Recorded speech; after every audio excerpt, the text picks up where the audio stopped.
Ahora vamos a hablar de un polígono en particular. Vamos a comenzar con el polígono que tiene tres lados, el menor de ellos.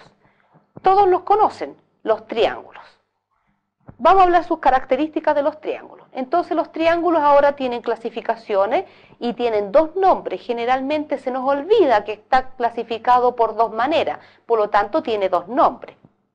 Por ejemplo, una de las clasificaciones que se hace es cómo son los tres lados que este triángulo tiene. Clasificación según sus lados. Si los tres lados tienen la misma medida, entonces el triángulo lo vamos a llamar un triángulo equilátero. Si solamente dos de sus lados son iguales y el tercero tiene una medida diferente, le vamos a decir que el triángulo es un triángulo isósceles. Y si los tres lados tienen medidas distintas, entonces estamos hablando de los triángulos escalenos. Y además se clasifican por la forma que tienen las aberturas de sus ángulos. Tengo tres ángulos interiores que sabemos que suman 180 grados porque ya habíamos visto cómo se calculaba la suma de los ángulos interiores. En el caso del triángulo siempre van a sumar 180, independiente si es un equilátero, escaleno, etc. Siempre la suma es 180. Pero ¿qué pasa con la clasificación según los ángulos? Si los tres ángulos son menores de 90 grados, o sea, tenía ángulos agudos, como lo habíamos visto antes, en ese caso entonces el triángulo se va a llamar un triángulo acutángulo. Si este triángulo tiene un ángulo de 90 y los otros dos no, distintos, uno de 90, en ese caso hablamos de un triángulo rectángulo. Y finalmente, si el triángulo tiene un ángulo más abierto de 90, o sea, un obtuso, en ese caso el triángulo se llamará obtusángulo. Por lo tanto, el triángulo tiene dos clasificaciones, dos nombres. Veamos la figura que está acá. Esa figura, como ustedes ven esas rayitas que tiene a los lados, está indicando que dos de los lados son iguales. Por lo tanto, el triángulo es el triángulo isósceles. Pero además, los tres ángulos son menores de 90. Entonces, aparte de ser un triángulo isósceles, también es un triángulo acutángulo. Entonces, el triángulo se llamará isósceles acutángulo. Y así todos los triángulos tendrían sus dos nombres. Ya, ahora, estudiando un poquito más estos triángulos, no solamente dijimos sus nombres, hay 5 líneas que se llaman los elementos del triángulo y son líneas que se atraviesan dentro de él y que tienen alguna propiedad, una característica. Las 5 líneas que vamos a definir y a estudiar serían las alturas, después están las bisectrices, están las simetrales, las transversales y finalmente las medianas. Cada una de ellas es distinta a la otra y tiene sus propiedades. Comencemos por las alturas. ¿Qué es una altura dentro de un triángulo? La altura es una línea que baja desde el vértice hasta el lado opuesto, el lado que atraviesa hacia de frente al ángulo, ese se llama el lado opuesto. La línea viene del vértice y cae en forma perpendicular al lado opuesto. ¿Qué es perpendicular? Que tiene que formar un ángulo de 90 grados cuando ellas se juntan. Esa se llama una altura. ¿Cuántas alturas tiene un triángulo? Tiene 3. Porque por cada vértice yo atravieso esa línea cayendo perpendicular al lado opuesto. Entonces tengo 3 alturas. Por lo tanto, si las dibujo las 3, aquí está dibujada solo una, pero si terminamos de completar las 3, ellas se intersectan y se juntan en un punto al interior del triángulo que se llama el ortocentro. Ese puntito entonces es la intersección de las alturas. Ortocentro donde las alturas se intersectan. La segunda línea tiene el nombre de bisectriz. Diferente de la anterior, su característica es que ella viene desde un ángulo, parte del ángulo, y lo corta en dos partes iguales. Si el ángulo se llama alfa, beta, ella va a cortar en alfa medio. Nuestra figura, el ángulo tenía la medida de 2 alfa. Entonces cada uno de los sectores quedó en alfa y alfa.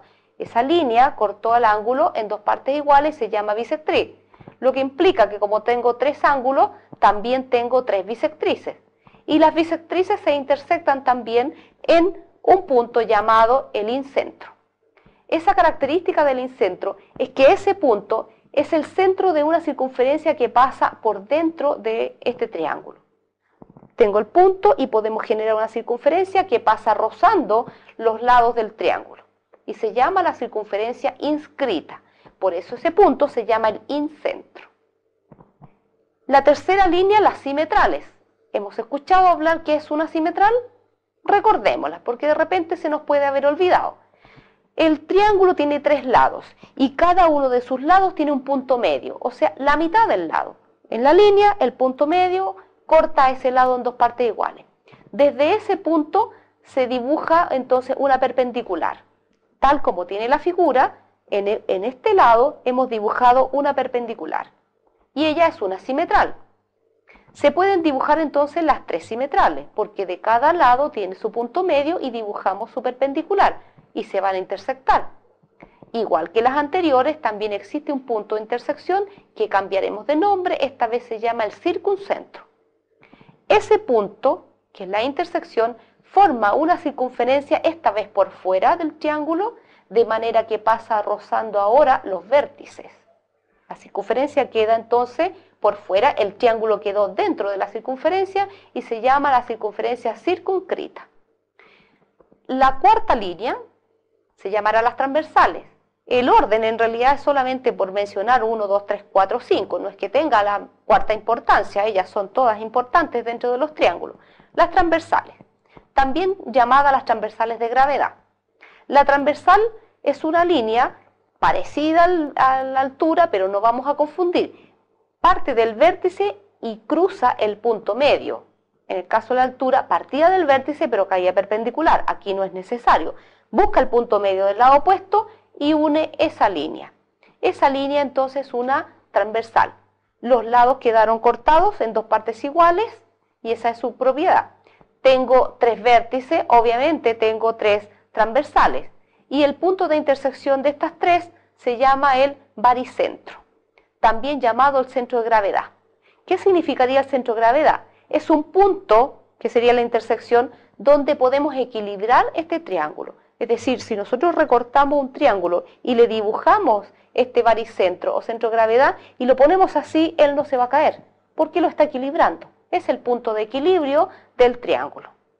Y lo podemos hacer, lo pueden dibujar en un papel, traten de hacerlo y resulta entonces que no se les va a caer. Finalmente entonces vamos a ver las características de esta quinta línea. La quinta línea la llamamos las medianas. Las medianas es la unión entre punto medio y punto medio, no tiene nada que ver el vértice, vamos a tomar los lados, buscamos su punto medio y los unimos. Esta es la única que no se intersectan las 3.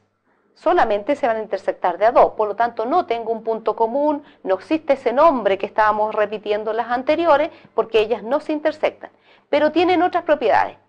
Como ven el dibujo, está dibujada una mediana, punto medio de estos 2 lados.